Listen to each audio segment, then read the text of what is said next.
السلام علیکم ورحمۃ اللہ وبرکاتہ۔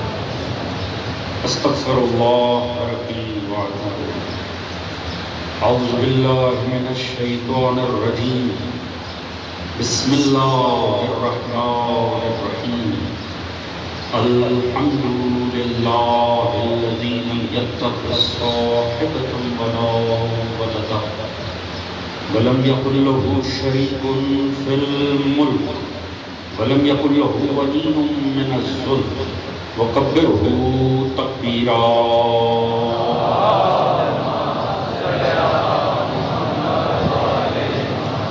الصلاۃ والسلام علی رسولہ الکریم مکی المدنی الامی صاحب الوقار والسکینہ المدفون بعرض المدینہ ابی القاسم المصطفیٰ محمد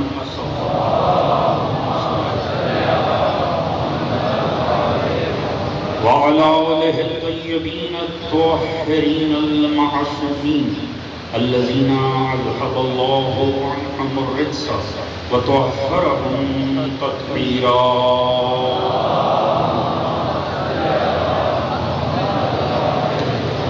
اما بعد فقد قال سبحانہ بسم اللہ الرحمن الرحیم فاقم وجهك للدین حنیفا فطرۃ اللہ التی فطر الناس علیہا لا تبدیل لخلق اللہ ذلک دین القیم ولکن اکثر الناس لا یعلمون۔ صلوات محمد علیہ۔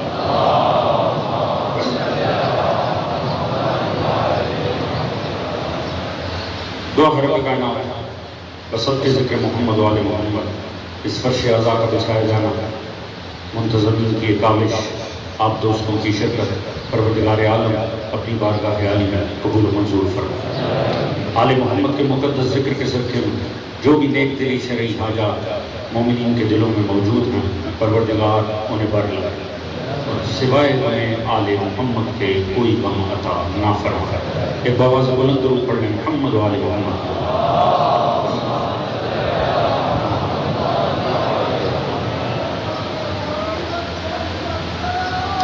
اللہ محمد حضرات سامعین، یکم محرم سن 1445 ہجری، اس امت کو مختلف چاند ہیں جن کا انتظار ہے، مگر ہر چاند کا انتظار خوشی منانے کے لیے کیا گیا۔ اللہ جانے محرم کے چاند میں ایسی کیا بات ہے، ساری امت چاہتی ہے کہ کوئی چاند نمودار ہو تو خوشی منائی جائے۔ یہ عجب چاند ہے، رونے کے لیے اس کا انتظار کیا گیا۔ اجازت ہے کہ محرم کا آغاز چند آنسوؤں کے ساتھ کیا جائے، کیونکہ محرم کا تعلق ہی آنسوؤں کے ساتھ ہے۔ سیدہ کائنات کو انتظار ہی اس بات کا رہتا ہے، کب یہ چاند نمودار ہو، کب یہ عزاخانے سجے، کب مومن آئے، کب یہاں بیٹھ کر آنسو بہائیں اور سیدہ کائنات اپنے رومال میں ان آنسوؤں کو سمیٹ لیں اور ان آنسوؤں کو لے جا کر حسین مظلوم کے زخموں پر مل دیں۔ آپ جانتے ہیں نا آپ کا مقصد تخلیق کیا ہے، کبھی اپنے مقصد تخلیق کو بھولنا نہیں ہے۔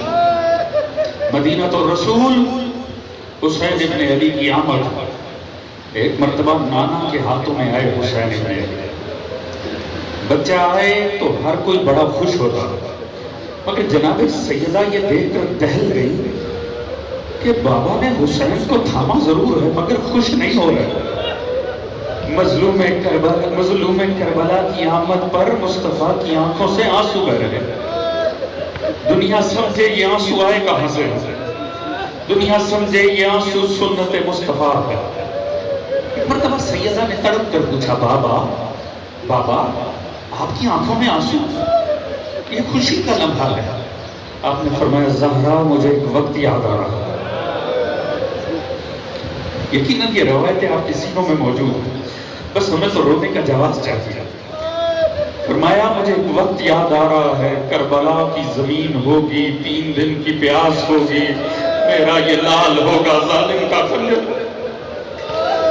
تڑپ اٹھی سیدہ کائنات، مگر یہاں عجب ہے، یہاں مرحلہ یہ عجب ہے، کائنات کی ہر ماں اور ہے، سیدہ کائنات اور ہے۔ تڑپ کے پوچھا بابا اس وقت آپ ہوں گے؟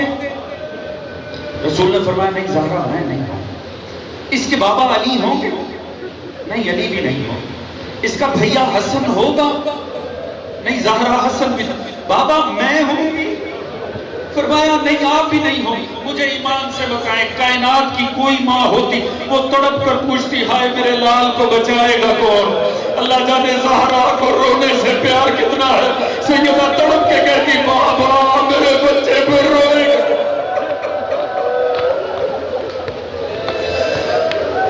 بابا میرے بچے پہ روئے گا۔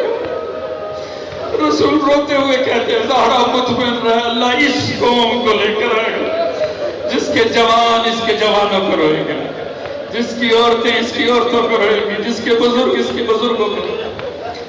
خدا کی قسم محرم کے چاند کی عجب تاثیر ہے۔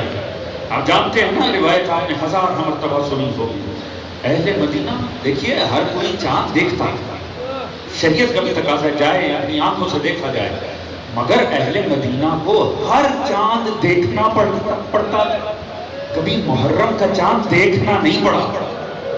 پوچھئے اہل مدینہ سے، اہل مدینہ تمہارے پاس کون سا معیار ہے؟ تمہیں کیسے پتہ چلتا ہے محرم کا چاند ہو گیا؟ راوی کہتا ہے ہمیں ڈھونڈنا نہیں پڑتا تھا، جعفر صادق کے گھر سے اتنی بلند آہیں ہوتی تھی، ہمیں پتہ چلتا تھا سادات کے لٹنے کا مہینہ آ گیا، ہمیں پتہ چل جاتا تھا آل محمد کی مظلومیت کا مہینہ آ گیا۔ اب جعفر صادق والوں کا رنگ بدل جائے گا۔ وہ ایک روایت جو میرے دل کے بڑے قریب ہے، صاحب توسیع عطا فرماتے ہیں محرم کا چاند ہر جگہ ہوتا دوستو، ہر جگہ کیفیتیں بدلتی ہیں، مگر ایک جگہ قیامت نہیں آ گئی۔ ایک سال یہ چاند نجف کی وادی میں نمودار، جب نجف کی وادی میں نمودار ہوا نا تو الفاظ یہ ہیں کہ ایک مومنہ جو ہر سال اپنے در پہ اپنے گھر میں وہ عشرہ مجالس برپا کرتا ہے، وہ عشرہ مجالس خواتین کو دعوت دی جاتی ہے آئیں مل کے ذکر حسین ابن علی کیا جائے، آنسو بہائے جائیں، مگر اس سال بڑا مسئلہ ہے۔ مسئلہ کیا ہے؟ محرم کا چاند آنے والا ہے مگر اس کے پاس کوئی خادمہ نہیں ہے جو اس کے ساتھ مل کے مجالس حسین کو برپا کر سکتا۔ اس نے بڑی کوشش کی کوئی مل جائے جو میرے ساتھ مل کے میری مدد کرے، فرش ادا بچھانے میں، سمیٹنے میں، تبرک تیار کرنے میں، مومنات کا استقبال کرنے میں، کوئی مل ہی نہیں رہی۔ مگر وہاں پہ محرم کا چاند ہو گیا، اب اس مومنہ کا دل بڑا گھبرا گیا کہ امسال تو میری مدد کے لیے ہے ہی کوئی نہیں، میں نے ذکر صف حسین بچھانا ہے، آخر کیسے سارا سلسلہ ہوگا؟ وہ خاتون اسی پریشانی میں بیٹھی تھی کہ دق البات ہوا۔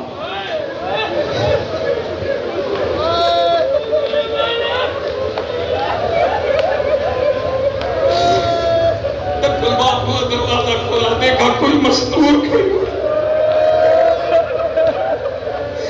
کبھی بھی میں نے سنا ہے تیرے گھر پہ ذکر حسین برپا ہو، میں نے سنا ہے کہ حسین کی فرش عزا بچھانی ہے، میں نے سنا تجھے کسی مددگار کی ضرورت ہے، میں نے سنا تو بڑی پریشان ہے، میں تیری مدد کے لیے آئی ہے۔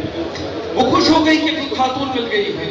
ایک مرتبہ اس نے اس خاتون کو گھر میں بلایا، اب وہ حیران ہے کہ کام کرنے والی ایسے کام نہیں کرتی، جس خوشبو خضوع سے وہ فرش عزا کو بچھا رہی ہے، جس خوشبو خضوع سے وہ سارے کام کر رہی ہے، اور جیسے ہی مومنات کے آنے کا آغاز ہوتا وہ خاتون جا کے دروازے پر کھڑی ہو جاتی ہے، ہر آنے والی خاتون کا استقبال کرتی اور کہتی تیرا بڑا شکریہ تو حسین کا۔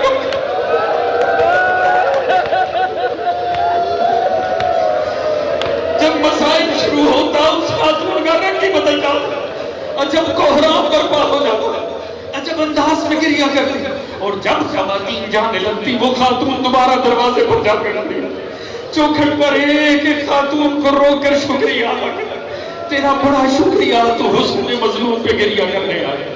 سب خواتین چلی جاتی، ایسے ہی روز و شب گزرتے چلے گئے، پہلے سے دوسرا محرم، دوسرے سے تیسرا محرم، چوتھا، آٹھواں، نواں، یہاں 10واں محرم چڑھا۔ اب اس خاتون کا رنگ ہی بدل گیا۔ ایک مرتبہ وہ سامنے آئی، اس نے کہا بس بیوی اب مجھے اجازت دے، میں چلی جاؤں گا۔ یہ تڑپ اٹھی، اس نے کہا دیکھو خاتون آپ نے 9 دن میرا ساتھ دیا، ایسے آج تک کسی نے میرا ساتھ نہیں دیا ہے، کچھ دیر کی بات رہ گئی ہے، عصر عاشور کی مجلس برپا ہو جائے، اس کے بعد آپ چلے جانا، اس کے بعد آپ چلے جانا۔ وہ خاتون کہنے لگی نہیں مجھے بڑی دور جانا، نہیں مجھے بہت دور جانا۔ اس نے دیکھا اب یہ خاتون رک نہیں رہی نا، اب اس نے سوچا 10 دن اس نے میری خدمت کی ہے، 9-10 دن اس نے میری خدمت کی ہے، اب کچھ تو ہونا چاہیے۔ یہ اندر آئی، اس نے کچھ لیا، جو بھی دینا تھا وہ لیا، اور ایک مرتبہ یہ لے کر اس خاتون کے سامنے، اور اس خاتون کے سامنے وہ کیا جو کچھ دینا تھا۔ ایک مرتبہ اس خاتون نے دیکھ کے پوچھا یہ کیا ہے؟ کہا یہ اجر ہے، تو نے 9 دن میرا ساتھ دیا، یہ اجر ہے۔ ایک مرتبہ اجر کی بات آنی تھی، روح کربلا کی جانب ہو گیا، کہا حسین حسین تیری ماں کو تیرے ذکر کے برپا کرنے کا اجر دے رہا ہے۔ یہ خاتون لرز گئی، ایک مرتبہ ہاتھ جوڑے بھی تعارف کروا، خاتون تو کون ہے، تجھے کہاں جانا ہے؟ کبھی بھی اب جانے دے، اب مجھے کربلا جانا ہے، میرا لال کچھ ساتوں کا مہمان۔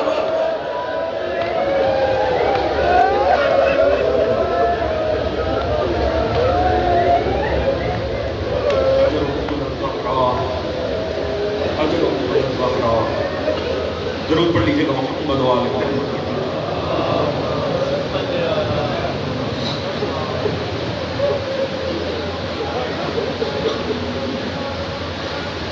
صلاۃ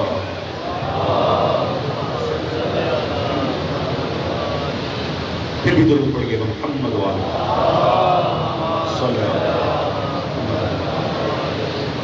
اگر زحمت نہ سمجھے تو مل کے بابا سے بلند ضرور پڑھیں محمد و آل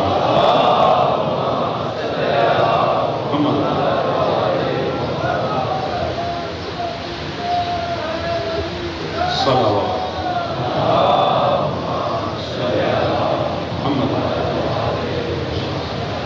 پروردگار اس قوم کو سوائے ہمیں آل محمد کے کوئی اجازت ہے بات کا آغاز کیا جائے۔ حضرات کے سامنے اس سے پہلے کہ میں اپنے موضوع قرآن اور فطرت کا باقاعدہ آغاز کروں، ایک مسئلہ جو ہر سال اس چاند کو لے کر بھی کھڑا ہوتا ہے،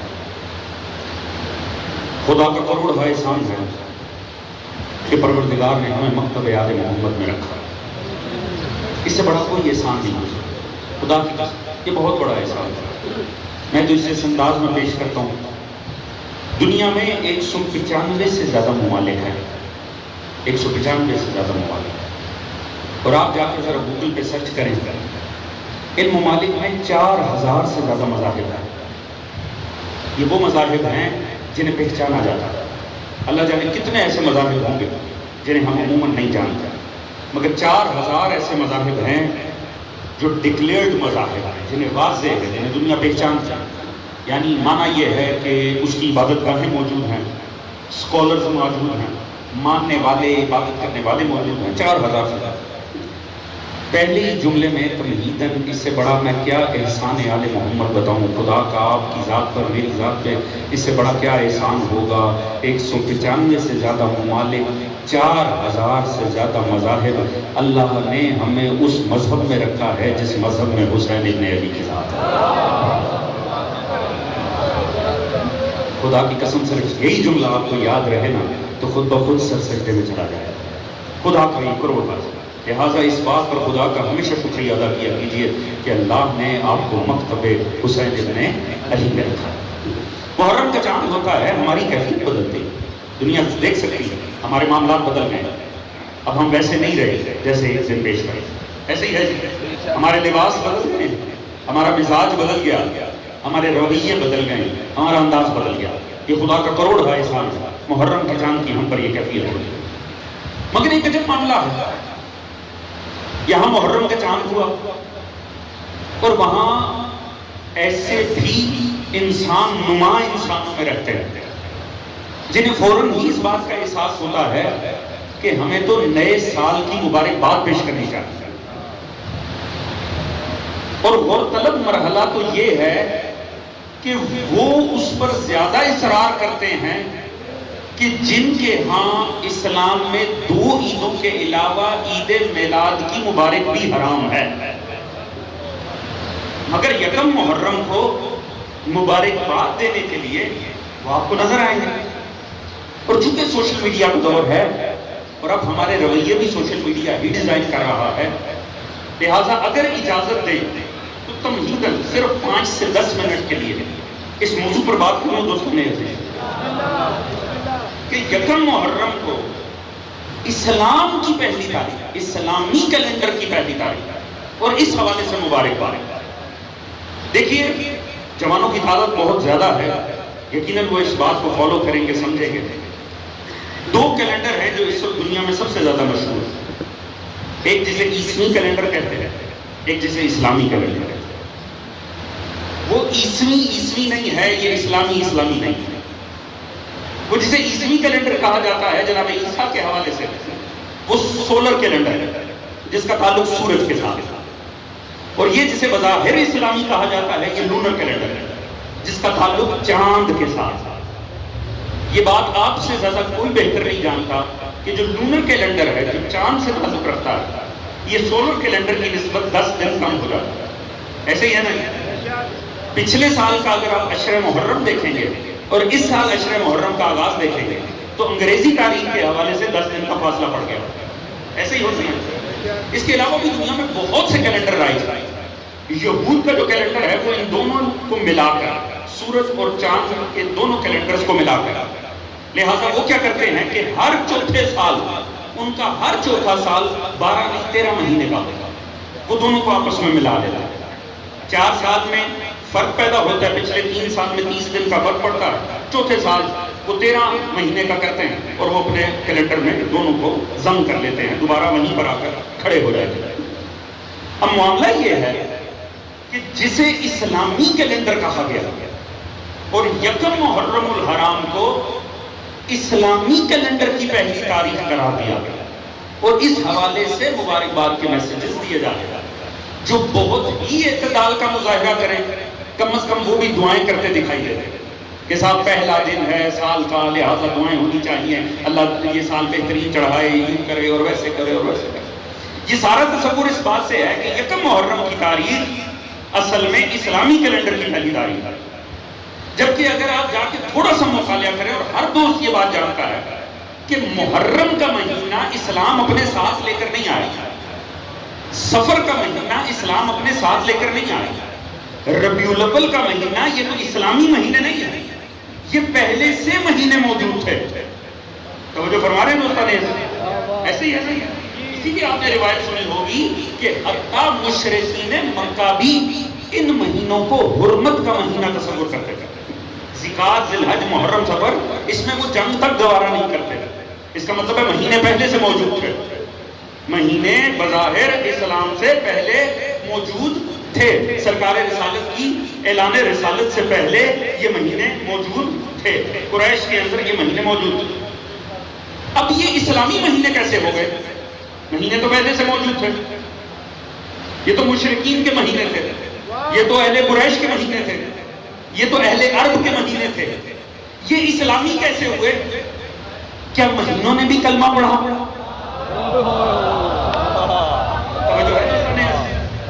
یہ اسلامی مہینے کیسے ہوئے؟ بڑی چھوٹی سی اور طلب بات ہے، اور کم از کم یہ جو مبارکباد کی حقیقت ہے یہ میں آپ کے سامنے واضح کرنے جا رہا ہوں. یاد رکھیے گا محرم صرف حسین کا. توجہ ہے؟ چاہے کھینچ تان کے کسی کی تاریخ وفات اس میں لائی جائے، چاہے کھینچ تان کے مبارک اس میں لائی جائے.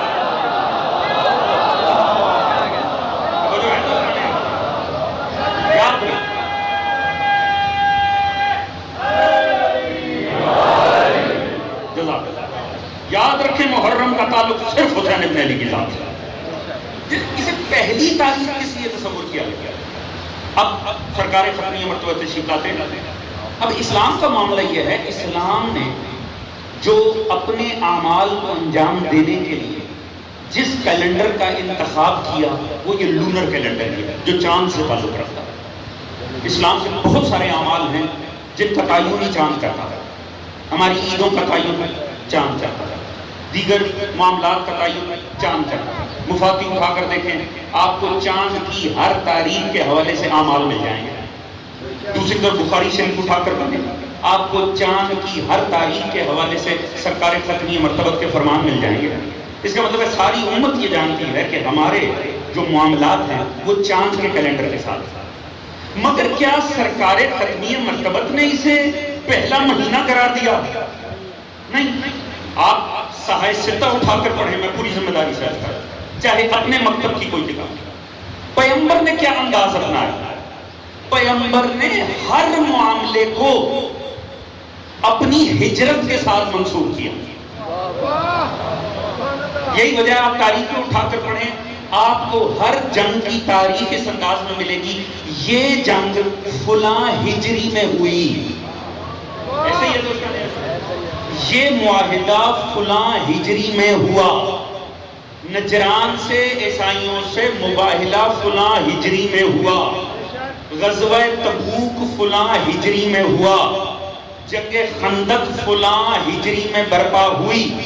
اس کا مطلب ہے عالم اسلام کو سرکار ختمی مرتبت کے حوالے سے جو عادت ہے تاریخوں کو یاد رکھنے کی، وہ ہجرت کے ساتھ ہے، محرم کے ساتھ نہیں۔ جو ہے دوستان، آپ کو کہیں کسی کتاب میں نہیں ملے گا کہ فلاں واقعہ فلاں محرم سے اتنے دن بعد ہوا، یہ ملے گا ہجرت کے اتنے دن بعد ہوا۔ جب پیغمبر نے ہجرت فرمائی 13 سال مکہ میں رہنے کے، اس کے بعد ہجرت فرمائی، اب ہر چیز کو ہجرت سے منسوخ کرنا شروع کر دیا۔ پہلے مہینوں میں ہوتا تھا ہجرت کے اتنے مہینے بعد، ہجرت کے اتنے دن بعد، اتنے مہینے بعد، اس کے بعد جب سال گزر گیا ہجرت کے اتنے سال بعد، اتنے سال بعد۔ تو اس کا مطلب ہے عالم اسلام کا جو کیلنڈر ہے، اگر اس لونر کیلنڈر کو اسلامی کیلنڈر کہنا ہے تو اس کی پہلی تاریخ یکم محرم نہیں، روز ہجرت مصطفیٰ ہے۔ اس کا مطلب ہے عالم اسلام اگر اس کو اسلامی بنانا ہے، جو مہینے پہلے سے موجود تھے یہ قریش کے مہینے تھے، مگر اگر آپ سنت مصطفیٰ پر چلنا چاہتے ہیں تو سنت مصطفیٰ پر کیلنڈر کی پہلی تاریخ نہ یکم محرم ہوگی، نہ یکم ذی الحجہ ہوگی، نہ یکم سفر ہوگی، نہ یکم ذیقعد ہوگی، بلکہ وہ تاریخ ہوگی جس تاریخ کو مصطفیٰ نے ہجرت کی تھی، اور مصطفیٰ کی ہجرت کا دن ہے یکم ربیع الاول۔ تو اسلامی مہینے کی پہلی تاریخ یکم محرم نہیں، یکم ربیع الاول ہے۔ اگر کسی کو اس بات کا شوق ہے اور اس کا مکتب مبارک باد دینے کو بدعت تصور نہیں کرتا تو وہ تھوڑا صبر کرے، 2 مہینے گزارتے ہیں اور سبھی مل کے گزارتے ہیں، پھر جب یکم ربیع الاول آئے گا نا پھر مبارک باد دیں گے۔ توجہ ہے جی؟ اب سوچنے کی بات ہے، اتنی سامنے کی بات تھی تو یہ امت کو ہو کیا گیا؟ اول تو میں پہلی عرض کر دوں، تحقیقی سی بات ہے، واضح نہیں کروں گا، رسول کے دور میں بھی یکم ربیع الاول تھی، پہلے تاریخی خلیفہ کے ہاں بھی یکم ربیع الاول تھی۔ یہ معاملہ بعد میں واپس پلٹا مشرکوں کی عادت پر۔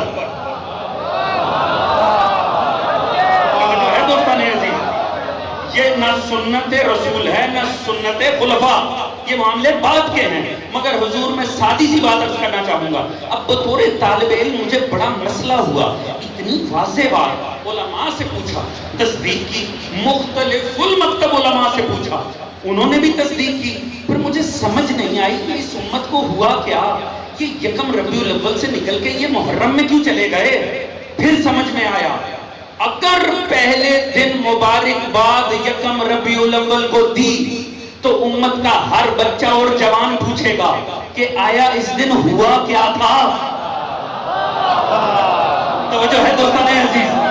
تو پھر جائیں گے ہجرت کے دن پہ، اور بتانا پڑے گا اس لیے پہلا دن ہے کیونکہ اس دن نبی نے ہجرت کی تھی، مگر مسئلہ دن میں نہیں ہے، دن ایک شب سے وابستہ ہے، اور جب دن شب میں لے کر جائے گا تو پھر بستر مصطفیٰ تک لے کر جائے گا، اور جب امت بستر تک پہنچے گی اور چادر ہٹائے گی تو نیچے سے نبی نہیں علی مرتضیٰ ہوگا۔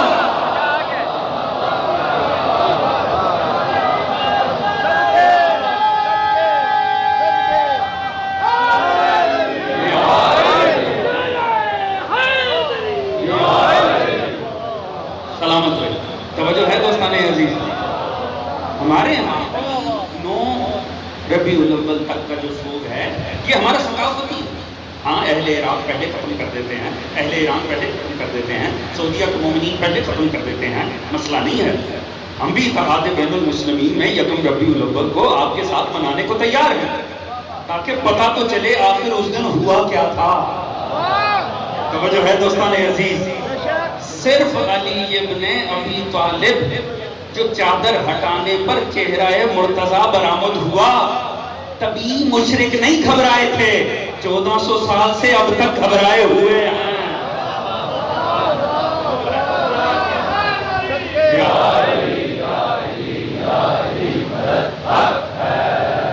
کیونکہ ہجرت بتا دیتی ہے علی کا معیار کیا ہے۔ توجہ ہے، ذرا اس بات کو سمجھیے گا، حضور اسلام کے کیلنڈر کا آغاز علی کے بستر رسول پر لیٹنے سے آغاز ہو رہا۔ اس بات کو معمولی سمجھا؟ آپ کے کیا خیال میں یہ کوئی چھوٹی بات ہے؟ میں نے ایک کلپ دیکھا، کسی مکتب کے عالم دین تھے، کہتے تعجب ہے اس قوم پر جو ایک رات لیٹا اسے تو مانتے ہیں۔ توجہ ہے جی، بس ان کو معاذ اللہ، میں اس پہ زیادہ بات نہیں کرنا چاہوں گا، دلیل دینے سے پہلے بھی کوئی حیا نہیں چاہیے، بس میں اتنا کہنا چاہوں گا، مرضی سے لیٹنا اور بات ہے، نبی کا لیٹانا اور بات ہے۔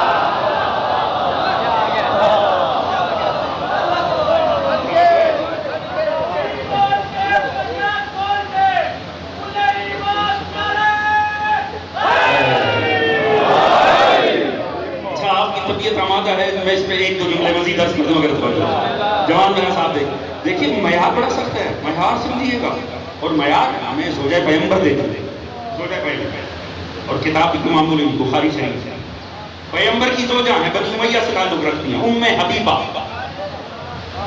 ویسے تو پیغمبر کی عمر نے لکھا 9 11 بعض نے 17 تک کی روایت کی ازواج کی، مگر دیگر ازواج میں اور ان زوجہ میں فرق ہے، باقی تمام بھی ازواج تھیں اور سب کے بھائی تھے، مگر اس امت کو رشتہ دار ملے تو اسی زوجہ سے ملے۔ یہ ہجرت اول میں شامل تھی، حبشہ کی جانب ہجرت کی تھی انہوں نے اپنے شوہر کے ساتھ، یہ متفقہ علیہ تاریخ، یہ ہجرت کر کے تشریف لے گئی، وہاں جا کر ان کا جو شوہر تھا وہ مرتد ہو گیا، کیونکہ عیسائی ملک تھا حبشہ، وہاں جا کے وہ کرسچن ہو گیا، اس نے اسلام چھوڑ دیا۔ آپ جانتے ہیں شریعت کا مسئلہ ہے، اگر ارتداد آ جائے شوہر میں زوجہ جدا ہو جاتی ہے، یعنی وہی طلاق ہے، اس کا ایمان چھوڑ دینا ہی طلاق کا سبب ہو، لہٰذا اس میں دوبارہ سیگے پڑھنا تو معنی نہیں رکھتا۔ اگر شوہر نے ایمان چھوڑ دیا ہے تو یوں سمجھ لیجئے کہ طلاق واقع ہو گیا، ارتداد طلاق کا مترادف ہے، لہٰذا اب اس زوجہ کو کیا ہوا، وہاں سے پیغمبر نے خط و خطابت ہوتی تھی حبشہ کے امیر نجاشی سے، جب پیغمبر کو پتہ چلا، وہاں جو اصحاب موجود تھے انہوں نے پیغمبر کو لکھا کہ یہ زوجہ ہے، ایک بچی بھی رکھتی ہے، اور یہ معمولی خاتون نہیں ہے، یہ رئیس الکفار کی بیٹی ہے، یہ ابو سفیان کی بیٹی ہے، لہٰذا یہ اب یہ تنہا ہے۔ تو نجاشی کو آپ نے خط لکھا، اور نجاشی کے حکم پر وہاں موجود صحابی رسول نے پیغمبر کا نکاح پڑھ دیا اس خاتون کے ساتھ۔ جب یہ آئیں تو ام المومنین کی حیثیت سے مدینے پہنچے، یہ حبشہ سے حضرت جعفر طیار اس سارے کاروان کو لے کر، آپ جانتے ہیں خیبر کی فتح کا دن تھا، جب یہ یہاں مدینے میں پہنچے اور پیغمبر کو دونوں خبریں جب اکٹھی ملی ہیں تو پیغمبر نے فرمایا مجھے نہیں پتا کس بات کی میں زیادہ خوشی کروں، آیا خیبر کی فتح کی یا اس کاروان کے آنے کی، میرے بھائی جعفر طیار کے آنے کی۔ لہٰذا یہ آئی اور یہ نبی کے گھر میں تھی، کچھ عرصہ گزرا، اب بخاری شریف کی روایت، ابو سفیان اسٹیٹ وزٹ پر مدینے آئے، رئیس الکفار ہے، پیغمبر سے ملاقات کرنی تھی، کسی معاہدے کی تجدید کے حوالے سے معاملہ تھا۔ جب آپس میں بات چیت ہوئی، گفت و شنید ہوئی، وہ آفیشیل میٹنگ تمام ہوئی، یہ صاحب جانے لگے تو یہ ایک مرتبہ رسول سے کہنے لگا اجازت ہے میں اپنی بیٹی سے مل لوں؟ اب اسے پتا تھا میری بیٹی حبشہ ترک کر کے یہاں مدینے آ چکی ہے اور ابھی ان کی زوجہ، تو کہنے لگا اجازت ہے کہ میں مل لوں؟ آپ نے فرمایا تیری بیٹی ہے تو مل سکتا ہے۔ یہ نبی کے گھر آیا، اللہ اکبر، نبی کے گھر آیا، نبی کے گھر آیا اس حجرے میں جہاں اس کی بیٹی ہے۔ جب بیٹی سے ملاقات ہوئی وہاں نبی کا بستر بچھا ہوا، اللہ اکبر، لطفہ ہے اگر بات وہاں جائے جاؤ میرا ساتھ، وہ جہاں پیغمبر بیٹھتے تھے، جہاں پیغمبر لیٹتے تھے، پیغمبر کا بستر بچھا ہوا۔ یہ صاحب نبی کی جگہ کو چونکہ اپنی بیٹی نبی کے گھر تھی تو اپنی سمجھنے لگے۔ بات پہنچ رہی دوستان نے کہا میری بھی تو بیٹی کا گھر ہے نا، تو کیا فرق پڑتا؟ جیسے یہ صاحب بیٹھنے لگے، بھائی خدا کی قسم سلام ہے جناب ام حبیبہ کے اس عمل پر، خدا کی قسم ازواج پیغمبر کی آپ عظمت بتائیں تو صحیح، کون بدبخت ہے جو ماننے سے انکار کرے؟ سلام ہے ابو سفیان کی بیٹی ام حبیبہ کی عظمت پر، اس جملے پر اور اس عمل پر جو انہوں نے انجام دیا۔ فوراً دیکھا نا باپ بیٹھنے لگا ہے، تڑپ کے آگے بڑھی، اس بستر پہ ہاتھ ڈالا، اسے کھینچ لیا۔ جب بستر کھینچا، توجہ ہے نا دوستو، میں بتانے جا رہا ہوں نبی کے بستر کا معیار کیا ہے۔ ایک مرتبہ بستر کھینچا نا تو ابھی یہ حیران رہ گیا، اٹک گیا۔ اس نے بڑا عجیب اور بڑا لطیف جملہ کہا، اس نے کہا بیٹا یہ بستر کو میرے قابل نہیں سمجھا یا مجھے بستر کے قابل نہیں سمجھا؟ توجہ ہے دوستان عزیز، اب یہ جملہ جا کر بخاری شریف سے پڑھیے گا۔ وہ فوراً ہی کہنے لگی ہوا فراش رسول اللہ وَأَنْتَ نَجْسٌ امرؤ نجس مشرک، یہ بستر مصطفیٰ ہے اور تو نجس اور مشرک ہے۔ پتا چلا بستر رسول کا یہ معیار ہے۔ حضور جہاں بیٹھنے کے لیے طہارت چاہیے، سوچے وہاں لیٹنے کے لیے کتنی عظمت۔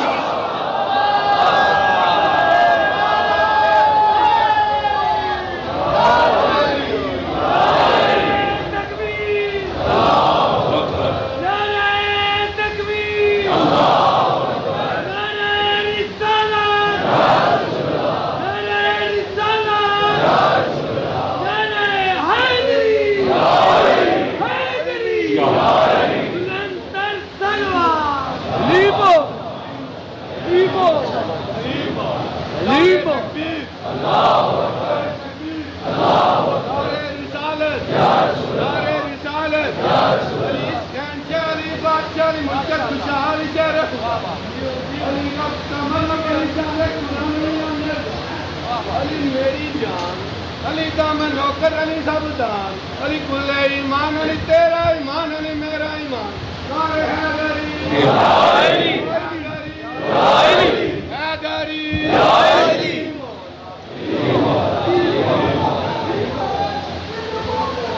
علی مولا، علی مولا، علی مولا، جزاک اللہ سلام۔ یا علی، یا علی، یا علی مدد۔ توجہ ہے دوستان عزیز، تو آپ کی جو محبت اور توجہ بنائی ہے، ایک جملہ اور کہہ دوں اس سے پہلے کہ میں اپنے عنوان کی تمہید کی طرف جاؤں۔ یہ آپ کی محبت ہے جو بات کو آگے بڑھا رہی ہے۔ حضور خدا کی قسم یہ لمحہ دیکھیے، مولا امیر کے فضائل کو لا تعداد، لفظ تعداد کی اوقات ہی کوئی نہیں علی کے فضائل، توجہ ہے، گنتی کی تو کوئی حیثیت ہی نہیں مولا امیر کے فضائل۔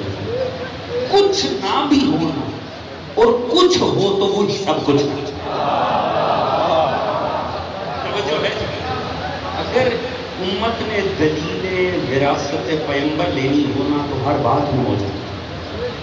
یہ مولا علی کا طرز عمل بستر پیغمبر پر لیٹنا، یہ اسے یوں نہ سمجھیں بستر رسالت پر لیٹنا، یہ بستر شہادت پر لیٹنا، کنفرم شہادت، کنفرم یعنی کنفرم۔ آپ کہیں حضور بیٹھیے قاتل آ رہا، میں کتنی دیر وہاں پر رہوں گا؟ پیغمبر بتا رہے ہیں کہ ایک نہیں دو نہیں پوری قوم آ رہی ہے، اور علی سن کے سو گئے.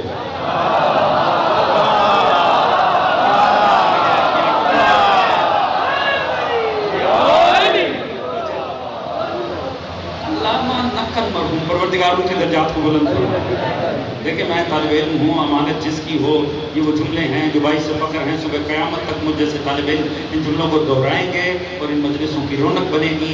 پروردگار ان کے درجات بلند فرمائے اور یہ ذکر اعزاز سلامت رہے. کمال کر دیا انہوں نے فرمایا نبی نے تو سونے کا کہا ہی نہیں. خدا کی قسم آپ تاریخ اٹھا کر پڑھیں، پیغمبر نے یہ فرمایا نہیں کہ علی سو جاؤ، آپ نے تو فرمایا علی لیٹ جاؤ. یہ فرق ہے، بڑا فرق ہے. پیغمبر نے فرمایا کیوں، وجہ کیوں نہیں فرمایا سو جاؤ. دیکھیں جو تکلیف شرعی ہوتی ہے نا، جو حکم شرعی ہوتا ہے، دیکھیں پیغمبر حکم دے رہے ہیں تو یہ دین ہے. پیغمبر اگر کوئی حکم دے تو یہ ایسے ہی ہے، خدا نے دیا. ہمیشہ وہ حکم دیتی ہے شریعت جو بس میں ہو.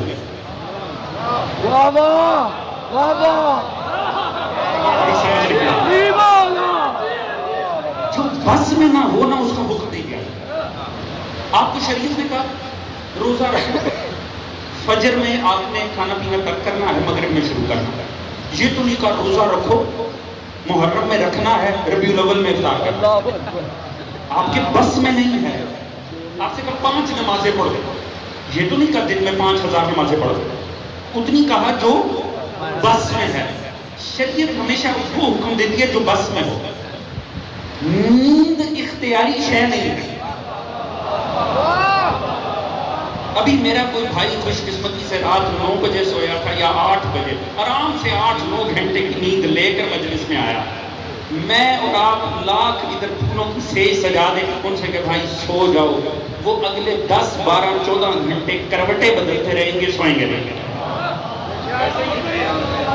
اور اگر نیند آ رہی ہو، میں خدا کے واسطے دو توجہ ہے.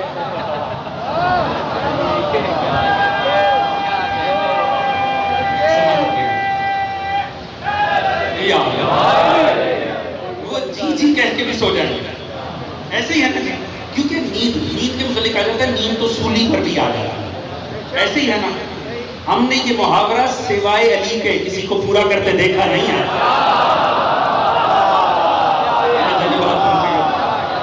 توجہ ہے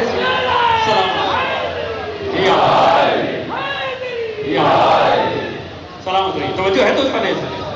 تو پیغمبر یہ حکم چونکہ یہ بس میں نہیں ہوتا، سونے کا معاملہ، لہذا سونے کا حکم دیا نہیں جا سکتا.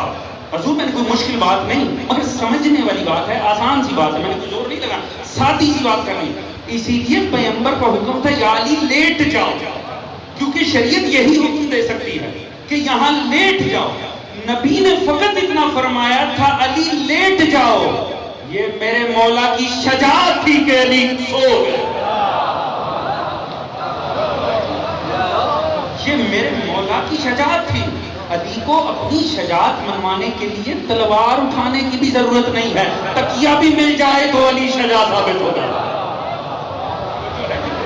اب دکن صاحب نے جو کمال کیا ہے نا، جو ان کا جملہ میں نے پیش کرنا تھا، وہ فرماتے کمال، یہ جو علی سوئے کیا بن کے سوئے. جو ہے دوستانے یہی تو لطف ہے. آج علی سوئے ضرور ہیں پر بطور علی نہیں سوئے ہیں. توجہ ہے جی. اب ذرا اس بات کو سمجھے گا جو ان کی بڑی حسین بات ہے. وہ فرماتے ہیں کہ انسان کی نا یہ نفسیات ہے، انسان کی عادت. انسان ہمیشہ بھیس بدلتا ہے. یہ بڑی پرانی عادت ہے انسان بھیس بدلتا ہے. مانا کیا ہے، پریٹینڈ کرتا ہے کہ میں تو کوئی اور ہوں. مگر یہ انسان بھیس کیوں بدلتا ہے؟ انسان کی نیچر ہے یہ ہمیشہ بھیس بدلتا ہے تاکہ جان بچ جائے.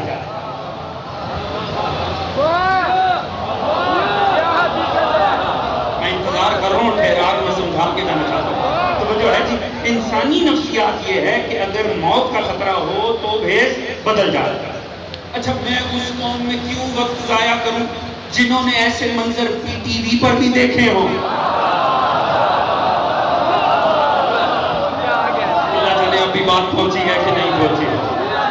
حضور اسلام آباد سے لے کر تورا بورا کے پہاڑوں تک، وہاں سے لے کر عراق و شام تک، ہم وہ خوش قسمت نسل ہیں جنہوں نے یہ منظر بار بار ویڈیو کی صورت میں دیکھے ہیں کہ جناب پہلے تو اٹھے تھے دین منوانے کے لیے، پھر جب پکڑے جاتے ہیں جنس اور ہے لباس اور ہے۔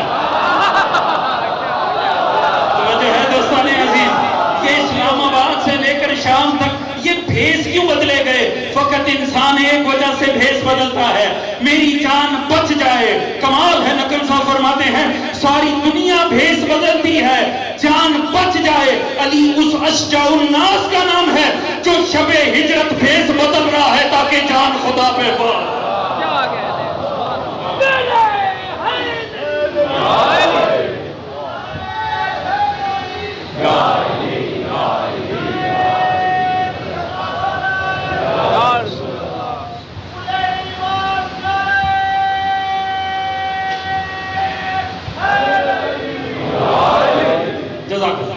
حضرات مومنین، بہرحال یہ بات یاد رکھیے گا کہ اگر کسی کو لونر کیلنڈر کو، چاند کے کیلنڈر کو اسلامی بنانے کا شوق ہے اور اسے اسلامی کیلنڈر قرار دینا ہے تو وہ تھوڑا ٹھہر جائے، 2 مہینے انتظار کرے، ربیع الاول کا مہینہ آئے گا، پوری امت خوشیاں منائے گی۔ لہٰذا جو تاریخ جس سے منسوب ہے اسے وہیں رکھا جائے۔ یاد رکھیں یکم محرم کو ہی لا کر چیزیں جوڑنا یہ سوائے امام عالی مقام کے ذکر سے حسد کے سوا کچھ نہیں۔ تو جو ہے حضرات انشاءاللہ ان مختصر مجالس کے لیے جو عنوان رہے گا انشاءاللہ وہ قرآن اور فطرت ہے، اور آپ کے سامنے ہمیشہ کوشش یہ ہوتی ہے کہ جو بھی عنوان لائے جائے اسے قرآن اور منطق کے اندر رکھ کے آپ دوستوں سے بیان کیا جائے۔ انتہائی دقیق عنوان ہے، اور یاد رکھیے فطرت کو کہیں سے پکڑنے لائے گی در حسین ابن علی۔ توجہ ہے، پروردگار ارشاد فرما رہا ہے بسم اللہ الرحمن الرحیم، تمہید ہے کچھ دیر کی اور پھر انشاءاللہ اسی پہ رکھ کے آگے گفتگو جاری رہے گی۔ اور آپ جانتے ہیں میں موضوعاتی خطیب ہوں، کوشش ہوتی ہے موضوع پر آ جائے انشاءاللہ۔ آج اس کی بنیاد آپ کے سامنے رکھنا چاہ رہا ہوں۔ یہ 30ویں آیت ہے سورہ مبارکہ روم، ارشاد خداوندی ہے بسم اللہ الرحمن الرحیم، پوری توجہ کیونکہ اسی پہ آنے والی مجالس کا دور ہوتا ہے۔ بسم اللہ الرحمن الرحیم، فاقم وجہک للدین حنیفا، اے حبیب آپ اپنے رخ انور کو رکھیے دین حنیف کی طرف، سیدھے دین کی طرف۔ فطرت اللہ التی فطر الناس علیہ، وہ اللہ کی فطرت جس پر اس نے انسان کو خلق کیا، لا تبدیل لخلق اللہ، اور اللہ رب العزت کے تخلیق میں کوئی تبدیلی واقعہ نہیں ہوتی۔ ذالک دین القیم، یہی سیدھا دین ہے، یہی واضح دین ہے، یہی ہے جو خالص دین ہے۔ ہاں البتہ اکثریت ہے کہ پہچانتی ہے۔ توجہ ہے دوستان عزیز، پروردگار نے اس آیہ کریمہ کے ذریعے انسانیت کو بتایا ہے کہ میں نے تمہاری بنیاد فطرت پر رکھی ہے، اور وہ فطرت اور کچھ نہیں بلکہ وہی دین حنیف ہے جس پر اس نے انسان کو خلق کیا۔ یہ جو لفظ فطرت آیا ہے قرآن میں، یہ قرآن کے ان چند ایک الفاظ میں سے ہے جو پورے قرآن کا حسن اپنے اندر سمیٹے ہوئے، حتیٰ یہ ان الفاظ میں سے ہے جنہیں غریب القرآن کہا جاتا ہے۔ آپ جانتے ہیں جس طرح انسان سفر کرتا ہے نا تو الفاظ بھی مختلف زبانوں میں سفر کرتا ہے۔ آپ نے دیکھا ہوگا آپ کی زبان کے اندر کتنے الفاظ عربی سے آئے ہیں، کتنے الفاظ فارسی سے آئے ہیں، سنسکرت سے آئے ہیں۔ انہوں نے کیا کیا؟ انہوں نے ہجرت کی ہے آپ کی اردو زبان میں آنے کی۔ اسی طرح اب یہاں جو رائج ہو چکی ہے محلی زبان جسے کہتے ہیں، اس کے اندر کئی الفاظ پنجابی سے آئے ہیں، پنجابی میں کئی الفاظ اردو سے چلے گئے ہیں۔ لہٰذا ہوتا کیا ہے کہ زبانیں ایک دوسرے سے الفاظ مستعار لینا شروع کر دیتے ہیں۔ جیسے جیسے لوگ بولنا شروع کرتے ہیں، مختلف بولیوں کے لوگ ایک جگہ اکٹھے ہوتے ہیں، الفاظ ایک سے دوسری زبان میں سفر اختیار کرتے ہیں۔ عطا انگریزی میں اردو زبان سے الفاظ گئے ہیں۔ لوٹ یہ ایک ایسا لفظ ہے، لوٹ مار، یہ اردو کا لفظ ہے، انگریزی میں بھی مستعمل ہے۔ لہٰذا کیوں میرے صغیر میں انگریز آ کے رہے، لہٰذا جو کیا تھا وہی لفظ لے کر ساتھ چلے گا۔ توجہ ہے تو ہوتا کیا ہے کہ الفاظ ایک دوسرے کی زبان میں سفر کرتے ہیں۔ یہ جو فطرت کا لفظ ہے یہ بعض ان الفاظ میں سے ہے جن میں خود عربی دان بھی حیرت زدہ ہوا کہ آیا یہ کوئی ایسا لفظ ہے جو قرآن نے انٹروڈیوس کیا، یہ اس لایا ہی اپنے ساتھ قرآن ہوا، یہ پہلے عربی زبان میں تھا ہی نہیں۔ لوگ حیران ہو گئے کہ یہ لفظ قرآن نے کیسے استعمال کیا۔ فطرت، فطرت اللہ التی فطر الناس علیہ، اللہ کی وہ فطرت جس پہ اس نے انسان کو خلق کیا۔ لہذا حیرت میں پڑ گئے کہ آیا یہ لفظ کہاں سے قرآن ہی لے کر آیا، کیونکہ ہم تو اس کو استعمال ہی نہیں کرتے۔ اور بڑے بڑے افراد تعجب میں ہیں جب اس الفاظ کی تحقیق کی گئی۔ کتاب کا نام ہے فطرت در قرآن، حضرت آیت اللہ جوادی عاملی، حضرت آیت اللہ جوادی عاملی فطرت در قرآن میں فرماتے ہیں کہ اس لفظ کے لیے اہل تحقیق کو بڑی سرگردانی کرنی پڑی۔ حتیٰ عبداللہ ابن عباس، عبداللہ ابن عباس کو آپ جانتے ہیں قرآن کے حوالے سے حبر الامہ قرار دیا، بہت بڑا محقق، بہت بڑا تحقیق دان، وہ خود فرماتے ہیں کہ مجھے اس لفظ کی سمجھ نہیں ہے، یہ لفظ میں اس کے اصل معنی تک پہنچا ہی نہیں جب تک کہ ایک دن میں نے صحرا میں سفر نہیں کیا۔ پوری توجہ، بہرحال تمہید ہے مگر کسی لطیف نتیجے میں بات کمال ہے۔ وہ فرماتے ہیں میں سفر کرتے ہوئے ایک صحرا میں پہنچا، میں نے دیکھا کہ دو بدو آپس میں لڑ رہے ہیں۔ یہ جو بدو ہوتے ہیں نا کسی بھی قومیت کے اندر ان کی زبان ہمیشہ خالص ہوتی ہے۔ ایک وہ پنجابی ہے جو آپ اور میں بھی لاہور میں رہتے ہوئے بولتے ہیں، مگر کیا یہ خالص پنجابی ہے؟ نہیں، اس کے لیے آپ کو سفر کرنا پڑے گا پنجاب کے کسی دور دراز دیہات میں، وہاں جا کر اگر آپ دو دیہاتی افراد کو آپس میں بولتے دیکھیں گے تو آپ دیکھیں گے کہ ان کے پاس کئی ایسے الفاظ ہوں گے جو آپ کی ساری زندگی پنجابی بولتے ہوئے نہیں بولے ہوئے۔ خالص زبانیں ہمیشہ اس قوم کے دیہاتیوں میں زندہ رہتا ہے۔ وہ فرماتے میں ایک صحرا میں گیا، عبداللہ ابن عباس فرماتے میں نے دیکھا کہ ایک کنواں تھا جس پہ دو بدو آپس میں لڑ رہے تھے، اور دونوں کا دعویٰ یہ تھا کہ اسے ہم نے کھولا، یہ ہم نے کنواں کھولا ہے، کھودا اس کو ہم نے۔ تو فرماتے ہیں اس دن مجھے پتا چلا فطرت کے معنی کیا ہے کہ ایک بدو دوسرے بدو سے لڑتے ہوئے کہتا ہے انی فطرتھا، اسے میں نے پہلے کھولا، توجہ ہے، اور صرف اتنا نہیں کہ میں نے اسے کھولا بلکہ جیسے ہی کھولا میں میٹھے پانی تک پہنچ گیا۔ فرماتے اس دن مجھے پتا چلا کہ فطرت کا معنی ہے سب سے پہلے کرنا اور کامل کرنا۔ بات پہنچ رہی ہے دوست منے؟ شہید مرتضی مطہری، آیت اللہ شہید مرتضی مطہری، کتاب فطرت، انہوں نے بھی اس لفظ کی کھوج لگائی۔ وہ فرماتے ہیں کہ اہل عربی سوچ رہے تھے کہ شاید یہ لفظ قرآن ہی لے کر آئے، پر وہ فرماتے نہیں، ایسا نہیں۔ قرآن کے متعلق جب صاحبان لسانیات نے، علماء لسانیات نے، عربی دان طبقے نے تحقیق کی تو ایک بڑا معجزہ قرآن کا سامنے آیا۔ انہوں نے یہ دیکھا کہ قرآن میں جتنے بھی الفاظ ہیں ان میں سے کوئی ایک ایسا نہیں ہے جو پہلے سے عرب میں موجود نہیں تھا۔ اللہ نے ایک لفظ بھی نیا انٹروڈیوس نہیں کیا پورے قرآن میں۔ یہ اور بات ہے کہ پروردگار نے اٹھایا لوگوں میں سے، استعمال بڑے حسن سے کیا۔ توجہ ہے تو سمجھنے میں، جب انہوں نے تحقیق کی تو وہ بھی کچھ روایتوں کے اوپر گئے، انہوں نے یہ تحقیق فرمائی کہ اصل میں عربی جو بدو ہیں انہوں نے لفظ فطرت کو کہاں استعمال کیا۔ انہوں نے دیکھا کہ جب اونٹنی کا بچہ ہوا تو جب اونٹنی کے جسم میں سب سے پہلے دودھ کے قطرے نمودار ہوئے انہیں فطرہ کہا گیا، تو وہ یہ سمجھے کہ وہاں سے قرآن نے لفظ فطرت لیا۔ عبداللہ ابن عباس نے جا کر دیکھا کہ بدو کیسے یہ لفظ استعمال کر رہے ہیں کہ سب سے پہلے مگر سب سے کامل، تو پھر فطرت کا معنی پہنچا کہ پروردگار بتانا کیا چاہتا ہے؟ پروردگار بتانا چاہتے ہیں اے انسان میں نے تجھے فطرت پہ خلق کیا ہے، یعنی میں نے تجھے کسی تجربے کی روشنی میں نہیں بنایا، سب سے پہلے بنایا اور کامل بنایا۔ کمال یہ دیکھیے گا، وہ فرماتے ہیں ہم نے تحقیق کی کہ آخر یہ لفظ کہاں سے آیا؟ پہلے موجود تھا، اب انہوں نے بڑی خوبصورت تحقیقی بات لکھی ہے اور اسی پہ انشاءاللہ میں آپ کی زحمت تمام کروں گا، پوری توجہ چاہوں گا، اسی میں فضائل ہیں، اسی میں لطف ہے۔ وہ فرماتے ہیں ہم نے قرآن میں غور کیا تو پتہ چلا اللہ نے تو ایک بھی نیا لفظ نہیں لے کر آیا، سارے الفاظ پہلے سے موجود تھے۔ کیوں؟ کیونکہ قرآن عربوں کی ادبیات میں اضافے کے لیے نہیں، ہدایت کے لیے آیا ہے۔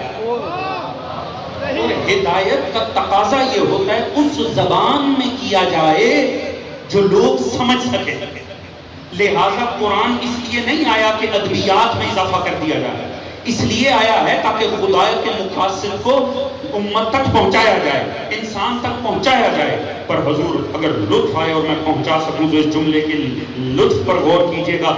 کمال خالق آل محمد دیکھیے، الفاظ وہی تھے جو لوگوں میں موجود تھے، اس نے وہی لفظ چنے، انہیں ایک ربط دیا تو آیتیں بنا دیا، جب آیتیں جوڑی تو سورے بنا دیا، اور چونکہ امت نے ایک مہینے میں 30 دن مخصوص نماز پڑھنی تھی، لہٰذا انہوں نے 30 پارے بھی بنا دیے۔ توجہ ہے دوستان عزیز؟ میں سادگی سے بڑا مفہوم بھی عرض کر گیا ہوں اگر آپ نے توجہ کی ہوتی۔ پروردگار کا کمال دیکھیں، ایک نیا لفظ نہیں دیا، الفاظ پہلے سے موجود تھے، انہیں چنا تو آیتیں بنا دیا، آیتیں سمیٹی تو سورے بنا دیے، سورے ملے تو قرآن بن گیا۔ اب جب بن گیا نا، اب قرآن چیلنج کر رہا ہے، ان یاتوا بمثل ھذا القرآن، اگر کر سکتے ہو ایسا قرآن بنا کر لے آؤ، سورۃ من مثلہ، اگر کر سکتے ہو اس کی ایک آیت بنا کر لے آؤ۔ تعجب کی بات ہے بھائی، لفظ تو آپ کے پاس موجود ہیں، جوڑیے، بنا لیں۔ میری بات پہنچ رہی ہے کہ نہیں پہنچ رہی؟ ابھی چند دن پہلے آپ نے خبر دیکھی ہوگی کہ ایک اسکینڈینیوین کنٹری میں ایک بدبخت نے قرآن جلایا، ایسا ہوا ہے؟ ڈنمارک میں قرآن جلایا گیا۔ میرا بھی ایک ملک سے تعلق ہے، اس ملک کے علاوہ وہاں پر بھی یہ کوشش بارہا ہو چکی ہے۔ مجھے سمجھ نہیں آتی قرآن جلا کے ملتا کیا؟ آپ ایک قرآن جلائیں گے، دو جلائیں گے، 10,000 10,000 لاکھ، تو کیا قرآن مٹ جائے گا؟ اربوں قرآن امت میں موجود ہیں، کروڑوں قرآن لوگوں کے سینوں میں موجود ہیں۔ بھئی اگر دشمنی کرنی ہے تو جواب مبارزہ دو۔ میں نے لفظ مشکل استعمال کر لیا، دیکھیں جب دشمنی کی جائے نا تو دشمن کے بات کا جواب دیا جاتا ہے۔ قرآن جانتا ہے میرے دشمن موجود ہیں، قرآن کہہ رہے کرنی ہے مجھ سے دشمنی، مجھ سے قرآن بنا کر لاؤ۔ جو ہندوستان عزیز، بھئی یہ جو قرآن چلاتے ہیں انہوں نے قرآن کا یہ دعویٰ نہیں دیکھا، اور قرآن جانتا ہے ان کی اوقات ہی نہیں ہے۔ پہلے کہا مجھ سے قرآن بنا کر لاؤ، پھر پتہ تھا ان سے ہونا ہی نہیں، کہا فاتو بعشر سور مثلہ، ایسا کرو 10 سورے بنا کر لاؤ، پورا قرآن نہیں بنتا 10 بنا لاؤ۔ اچھا وہ بھی نہیں ہوتا، فاتو بسورۃ من مثلہ، ایسا کرو 10 بھی نہ بناؤ، ایک سورہ ہی بنا کر لے آؤ۔ نہ قرآن کے مقابلے پہ آج تک قرآن آیا، نہ 10 سوروں کے مقابلے پہ سورے آئے، نہ ایک سورے کے مقابلے پہ سورہ آیا۔ توجہ ہے دوستان عزیز؟ تو اب پتا چلا یہ جو جلانا ہے نا، یہ دشمن کے ذلیل ہونے کی دلیل ہے۔ وہ جلا کے بتا رہے ہیں ایسا ہم سے بنتا نہیں۔ اب پتا چلا قرآن چاہے صامت ہو چاہے ناطق ہو، جب بھی کوئی بدبخت جلانے آئے نا، یہ اقرار ہے ایسا ہم سے بنتا نہیں۔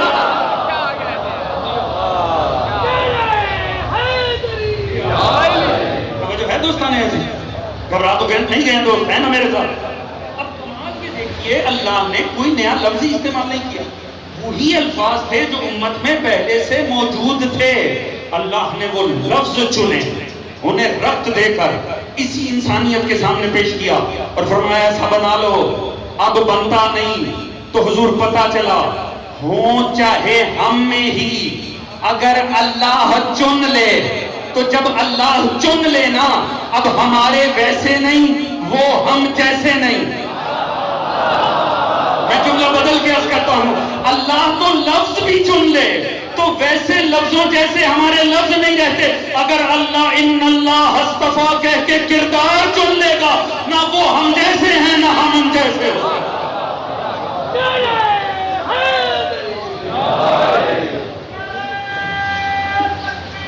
اللہ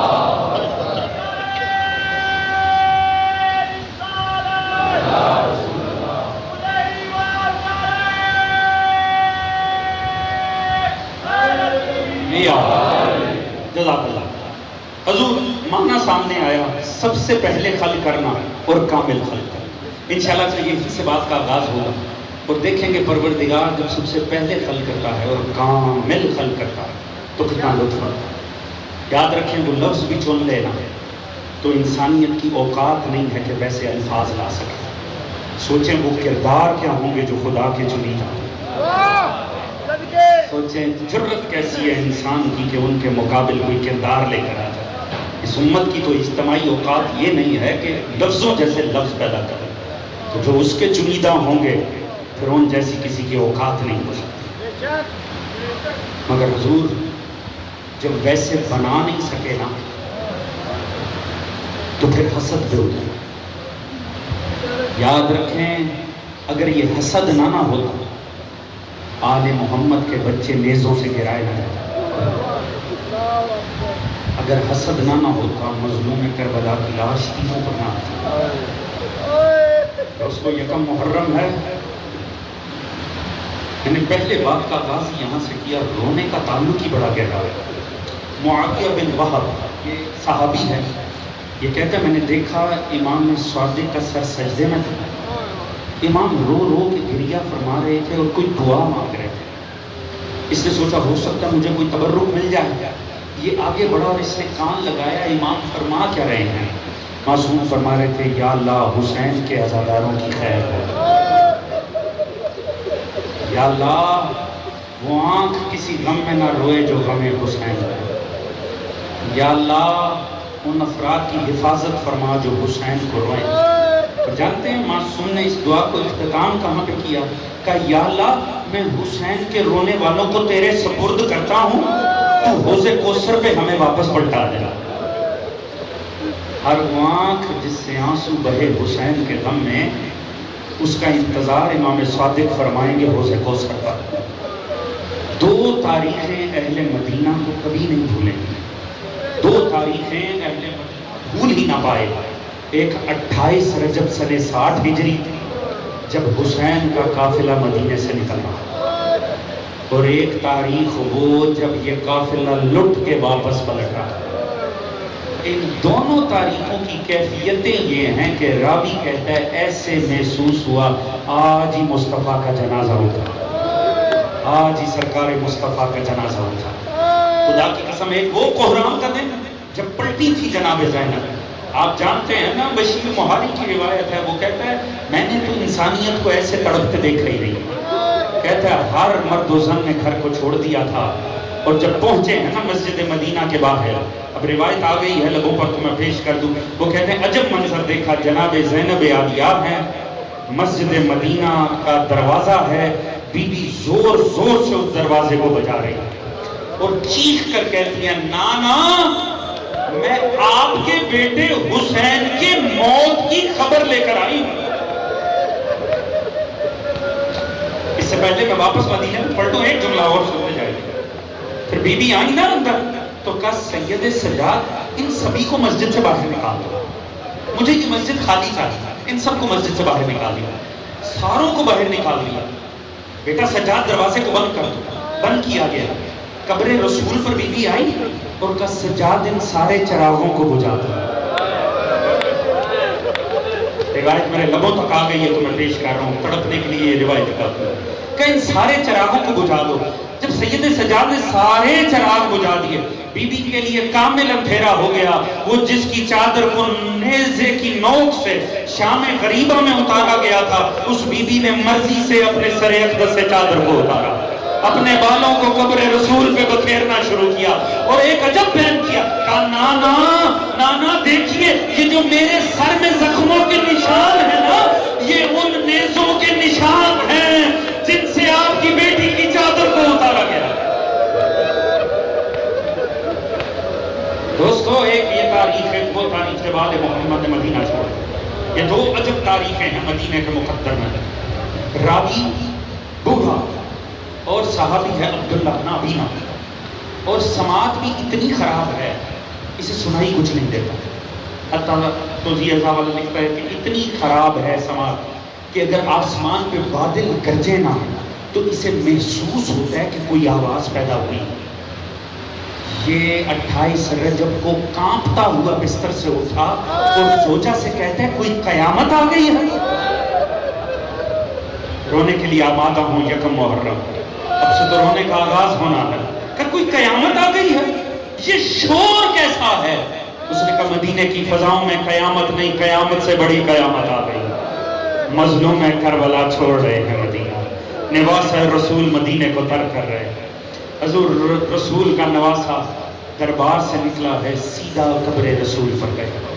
اور جو کیفیتیں لکھی ہیں نا بطور طالب علم ایمانداری سے عرض کر رہا ہوں، راوی کہتا ہے ایسے قبر رسول سے لپٹے ہوئے تھے حسین جیسے کسی ماں کے سینے سے بچہ لگا ہوا.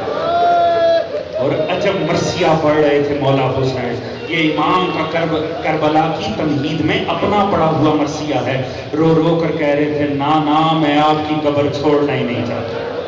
نا اس امت نے میرے حق کو ضائع کر دیا ہے. نا آپ نے مجھے بطور امانت اس امت کو دیا تھا. نا یہ امت ہمارے شرف کو پامال کر رہی ہے. نا میں چاہتا ہوں یہ قبر پھٹے اور میں اس میں سما جاؤں. اور روتے روتے مظلوم غش کر گئے. ایک مرتبہ رسول خدا تشریف لائے، کا بیٹا حسین، اور تڑپ رہے ہیں رسول خدا، کا بیٹا حسین اٹھ سفر کی تیاری ہے. کہا نا میں جانا ہی نہیں چاہتا، میں تو چاہتا ہوں مجھے یہی موت واقعہ ہو جائے. کہا حسین ایسے نہیں، تیرے مقدر میں ابھی شہادت لکھی. مدینے سے نکل کربلا کی تیاری کر، حسین سفر کا آغاز ہے. حسین میں دیکھ رہا ہوں سرزمین کربلا 3 دن کی پیاس ہے، اور اس سرزمین پہ میں تجھے ذبح ہوتا دیکھ رہا ہوں. میں لہو سمیٹ رہا ہوں تیری شہادت پر، مجھے حسین نظر آ رہا ہے. امام روتے ہوئے اٹھے اور گھر تشریف لائے. مگر آج عجب منظر ہے. آپ جانتے ہیں امام حسین جب بھی گھر سے نکلتے تھے نا، جب تک گھر واپس نہیں آتے تھے سیدہ کائنات کی توجہ دہلیز پر ہوتا تھا. علماء نے لکھا ہے اللہ جب بھی آزماتا ہے نا تو انسان کو وہاں سے آزماتا ہے جو اس کی کمزوری ہو. وہ لکھتے ہیں امام عالی مقام کی عادت تھی، امام کو پیاس بڑی لگتی تھی. حسین جب بھی گھر میں داخل ہوتے تھے سب سے پہلے پانی مانگتے تھے. لہٰذا جناب زہرا کی عادت تھی جتنی دیر حسین باہر رہے زہرا ایک پیالے میں پانی آمادہ کر کے، بی بی کی نظر ہمیشہ دروازے پر ہوتی تھی. جیسی دروازہ کھلنے لگتا تھا سیدہ فوراً دروازے کے پیچھے آ جاتی تاکہ حسین ہو تو میں پلا لوں. یہ وہ وصیت تھی جو جناب زینب کو جناب زہرا نے کی تھی. بیٹی زہرا میرے حسین کو بڑی پیاس لگتی ہے، یہ نہ ہو حسین باہر سے آئے پیاسا ہو اور میرے بعد اسے پانی نہ ملے. کبھی ایسا نہیں ہوا کہ بعد ماں کبھی حسین داخل در ہوں اور جناب زینب اسی شان سے نہ کھڑی ہوں. ہمیشہ جناب زینب پانی کا پیالہ لے کر کھڑی ہوتی تھی. لہٰذا آج تو عجب منظر ہے، امام داخل ہوئے زینب پیالہ لے کر کھڑی ہیں، ساتھ ام کلثوم کھڑی ہے، ساتھ دیگر بہنیں کھڑی ہیں، ساری گریہ کر رہی ہیں. کیوں؟ دل دہلے ہوئے ہیں کہ دربار بلایا گیا ہے. حسین مظلوم آئے، فرمایا کیا معاملہ بھیا؟ کہا بہن تیاری کرو ہماری مدینے میں زندگی تمام. تیاری کا لفظ آنا تھا، بنی ہاشم میں کوہرام پڑ گیا. ساری بیویاں اکٹھی ہو گئیں، ہر کوئی کوشش کرتی ہے مظلوم کربلا کا ارادہ بدل جائے. حتیٰ لاٹھی ٹیکتے ہوئے ابو طالب کی بیٹی بھی آ گئی، لاٹھی ٹیکتے ہوئے جناب ام سلمہ ام المومنین بھی آ گئی. ضعیفہ خواتین ہیں. تڑپ کے کہا حسین بیٹا کہاں کا ارادہ ہے؟ کہا نانی اماں سفر کا ارادہ ہے. ام سلمہ نے تڑپ کے فقط ایک جملہ کہا بیٹا حسین اللہ کی زمین بڑی وسیع ہے، جہاں جانا ہے چلے جاؤ، خدا را اس زمین پہ نہ جانا جسے کربلا کہتے ہیں. کہا نانی اماں آخر آپ نے یہ کیوں تاکید کی ہے؟ کہا بیٹا آپ کے نانا نے جانے سے پہلے مجھے ایک شیشی عطا کی تھی، اس میں کچھ مٹی ہے. کہا تھا سلمہ جب میرا لال حسین سفر اختیار کرے اس شیشی پہ نگاہ رکھنا, اس میں کرب و بلا کی مٹی ہے. جب یہ لہو ہو جائے سمجھ لینا میرا حسین دنیا چھوڑ گیا. جناب مظلوم کربلا نے کہا نانی اماں میں جانتا ہوں اگر نانا نے آپ کو بتا رکھا ہے تو مجھ سے بھی وعدے کر رکھے ہیں, بیٹا حسین پھر بھی جاؤ گے؟ کہا ہاں ہاں پھپھیاں نانی اماں میں پھر بھی جاؤں گا. اچھا نانی اگر آپ چاہو تو آپ کو کربلا کی زیارت نہ کروا دوں؟ دیکھو رونے کا مقام آ رہا, حسین مدینے میں کربلا بلا رہے ہیں. ام سلمہ نے کہا ہاں ہاں بیٹا مجھے کربلا دکھاؤ. ایک مرتبہ ابو تراب کے بیٹے کا اشارہ ہوا, سرزمین مدینہ نیچی ہو گئی, کربلا کی زمین بلند ہو گئی. کہا نانی اماں اب ذرا کربلا کی زیارت کرو, یہ وہ ٹیلہ ہے جہاں میرا اکبر زین سے زمین پر آئے. نانی اماں یہ وہ جگہ ہے جہاں میرے قاسم کے ٹکڑے ہو جائیں گے. نانی اماں یہ وہ جگہ ہے جہاں میں بے شیر کو ہاتھوں میں پکڑ کے کہوں گا ظالم و دشمنی ہوگی زہرا کے لال سے, خدا را ایک گھونٹ تو میرا اصغر بچہ ہے. اور نانی اماں اب آپ دیکھنا چاہیں گی, ایک مرتبہ اشارہ کیا, ایک زمین بلند ہوئی. کہا نانی اماں یہ وہ زمین ہے جہاں ساری رات میری زہرا ماں پتھر چنے گی, کیونکہ اگلے دن یہاں تیرا ضربے مار مار کے مجھے مارا جائے. اجرکم اللہ, یہ ہے بلند کرنے کا وقت ہے. خدا ان آنکھوں پر رحم فرمائے, پروردگار ان آنکھوں کو رومال زہرا کا حصہ کرا. ایک مرتبہ کربلا بنا کر مدینے میں امام نے دو منظر, میں تفصیل سے عرض کروں, دو منظر ایسے ہیں امام علی مقام کے کربلا کے اندر کہ امام نے ایک سا ماحول بنایا. ایک مدینے سے نکلتے ہوئے بنی ہاشم کی حویلی میں ایک سلام میں آخر کر کے خیمہ گاز. امام ان دونوں موقعوں پر امام کا دل اس حد تک منقلب تھا کہ امام نے دونوں جگہ مدینے میں بنی ہاشم کی عورتوں کو اور کربلا میں تمام سیدزادیوں کو ایک ہی حکم دیا, فرمایا دو رویا ہو کر کھڑی ہو جاؤ. میں ایک ایک سے اجازت نہیں لے سکتا, بس بیچ سے سلام کر کے گزر جاؤں گا. خدا کی قسم امام دونوں میں بیچ سے گزرے ہیں, دونوں جگہ ایک سا کوہرام ہوا, چاہے وہ کربلا کی زمین ہو چاہے بنی ہاشم کی حویلی ہو. قیامت آ گئی جب امام باہر تشریف لے کر گئے نا, سامنے سواریاں کھڑی تھیں. امام نے جناب عباس کو بلایا. اب دیکھیے یہ امام کا جملہ ہے اور رونے کے لیے یہ جملہ ہی کافی ہے. آپ نے فرمایا عباس محمد آمادہ ہیں؟ کہا جی مولا آمادہ ہیں. کہا عباس اب آپ یہ امام کی بات کے اوپر ہی سوچئے گا, یہ امام کا ایک جملہ نہیں, مصائب کی قیامت ہے. امام نے فرمایا عباس جانتے ہو نا ہمارے ساتھ چھوٹے چھوٹے بچے ہیں, ایسے محمل تیار کرنا, ایسے چادریں لگانا, کہیں صحرائے عرب کی ریت ان کے چہروں کو جھلسا لے. ہائے یاد کرو 11 محرم, آج یہ قافلہ محمل اس شام سے نکل رہے ہیں. مظلوم کربلا نہیں چاہتے ریت اڑ اڑ کے بچوں کے گالوں پہ لگے. ہائے 11 محرم, کوئی محمل نہیں, کوئی پلان نہیں, ماؤں کی گودوں میں بچوں نے اپنی باہیں ڈال رکھی ہیں, اونٹ بھگائے جا رہے ہیں, بھاگتے اونٹوں سے ننھے بچے زمین پہ گر رہے ہیں. بے بس مائیں مڑ مڑ کے دیکھتی ہیں, رو رو کے کہتی جا علی اکبر کا صدقہ, جا علی اصغر کا صدقہ. اجرکم اللہ. بس دوستان عزیز, اللہ جانے کتنی دیر لگی مظلوم کربلا نے چھوڑ دیا مدینہ. ارادہ یہی تھا کہ فوراً منزلوں کو طے کریں, مگر ابھی پہلی منزل کی طرف جا رہے ہیں, ابھی مدینہ کے پیچھے مضافات ختم نہیں ہوئے. ایسے میں ایک سوار بھاگتا ہوا آیا, آخری جملے زحمت تمام, سوار گھوڑا بھگاتا ہوا آیا. کہا مظلوم ایک مرتبہ قافلے کو روک لیجیے, خدا را قافلے کو روک لیجیے. آخر پوچھا گیا معاملہ کیا ہے؟ فرمائے آپ پلٹ کر دیکھیں, آپ نے دیکھنا معاملہ کیا تھا. اس کی زبان نے ساتھ نہیں دیا کہ وہ امام کو بتائے کہ وہ قافلہ رکوا کیوں رہا ہے. ایک مرتبہ عباس نے سواری سے اترے, جناب عباس نے پیچھے کوئی منظر دیکھا, ایک مرتبہ تڑپ کے مظلوم کربلا کی سواری کے سامنے آیا. کہا مولا نیچے آ جائیے, مولا نیچے آ جائے. کیوں نیچے آ جائے؟ مولا کنیزوں کے جھرمٹ میں سوگرا پیچھے آ رہے ہیں. اجرکم اللہ, ان اسحائے کو بلند ہونی چاہیے. کاش یہاں سرمال زہرا کا حصہ. کہا وہ دیکھیے پیچھے, ایک دم مظلوم کربلا نے سواری کو چھوڑا, دیکھا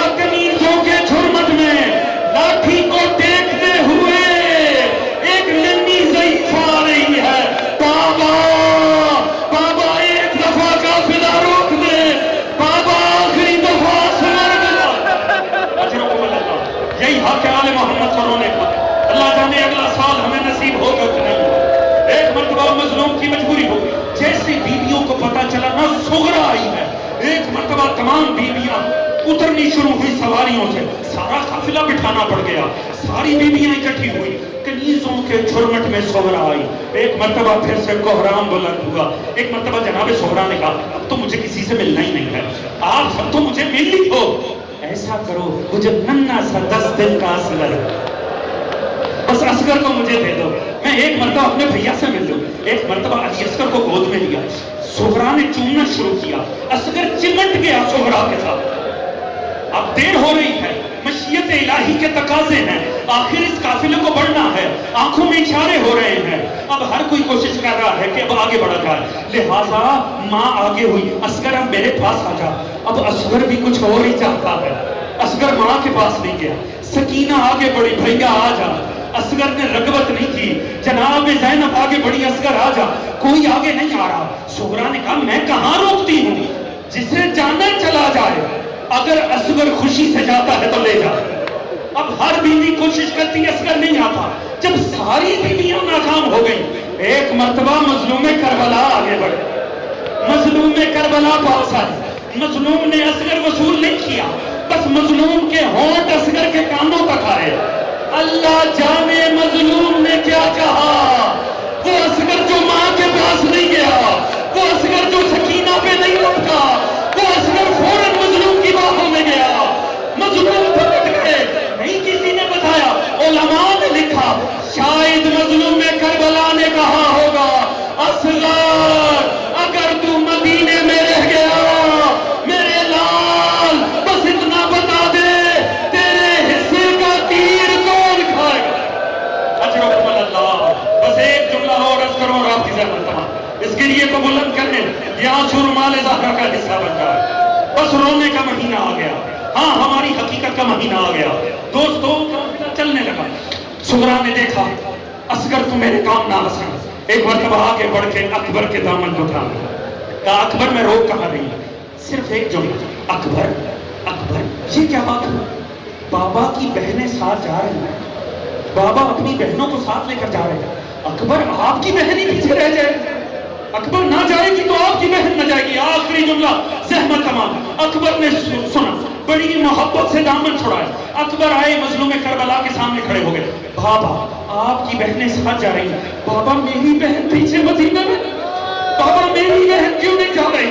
میرے مولا نے اکبر کو گلے لگایا، ایک مرتبہ رونا شروع کیا، اور وہی موجز نما کان اکبر کے ان سے اپنے ہونٹوں کو لگایا، ایک جملہ کہا. اکبر روتے ہوئے آگے بڑھا، سغرا کا ماتھا چوما، بہن تجھ پہ سلام، یہ کہہ کے اکبر سوار ہوا. سارے سوار ہوئے، قافلہ چلا گیا. سغرا روتی مدینے پلٹ گئی. پوچھئے علماء سے مظلوم نے کیا کہا؟ تاریخ میں فقط ایک جملہ ہے، علماء نے کہا یقیناً ایک ہی بات کہی ہوگی، سغرا اکبر اکبر. مسئلہ یہ ہے